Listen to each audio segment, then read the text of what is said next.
अस्सलाम वालेकुम। उम्मीद है आप सब कह रहे हो आफियत से होंगे। तो आइए आज की आयतें शुरू करते हैं।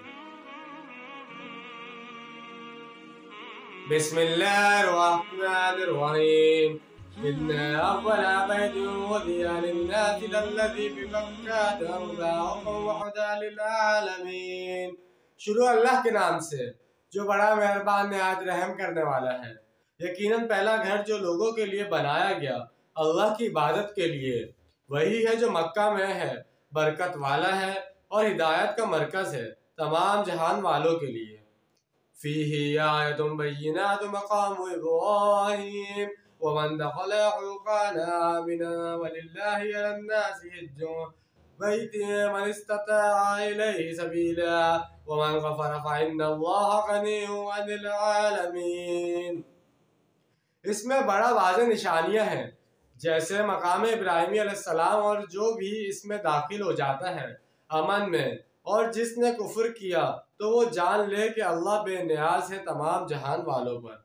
सूरह बकरा के निफ्स से अव्वल के आखिरी 4 रुकू में पहले हज़रत इब्राहीम अलैहिस्सलाम और खाना काबा का जिक्र है, फिर बाकी सारी गुफ्तगू है। यहाँ सूरह अल इमरान के निफ्स से अव्वल के तीसरे हिस्से में हज़रत इब्राहीम अलैहिस्सलाम और खाना काबा का तज़किरा आखिर में आया है। गोया मज़ामीन वही हैं, तरतीब बदल गई है। जाहिलत के बदतरीन दौर में भी बैतुल्लाह अमन का गहवारा था। पूरे अरब के अंदर खूनरेजी होती थी, लेकिन हरम काबा में अगर कोई अपने बाप के कातिल को भी देख लेता तो इसे कुछ नहीं कहता था। हरम की ये रवायात हमेशा से रही हैं और आज तक है। ये अल्लाह के फजलो करम से दारुल अमन है कि वहाँ पर अमन ही अमन है, और अल्लाह का हक है कि लोगों पर कि वो हज करें इसके घर का, जो भी इस्तिताअत रखता हो इसके सफ़र की। नोट कीजिए यहाँ लफ्ज़ कफरिया आया है, इसके मायने ये है कि जो कोई इस्तिताअत के बावजूद हज नहीं करता वो गोया कुफ्र करता है। कुल या अहलल किताबि लिमा तकफुरून बिआयातिल्लाह वल्लाहु शहीदुन अला मा तअमलून। कह दीजिए, ए अहले किताब, तुम क्यों अल्लाह की आयत का इनकार कर रहे हो, जबकि जो कुछ तुम कर रहे हो अल्लाह इसे देख रहा है। कुल या अहलल किताबि लमा तसद्दून अन सबीलिल्लाहि व आमना तबगूनहा इवाजन व अंतुम शुहदा वल्लाहु गाफिलुन अम्मा तअमलून।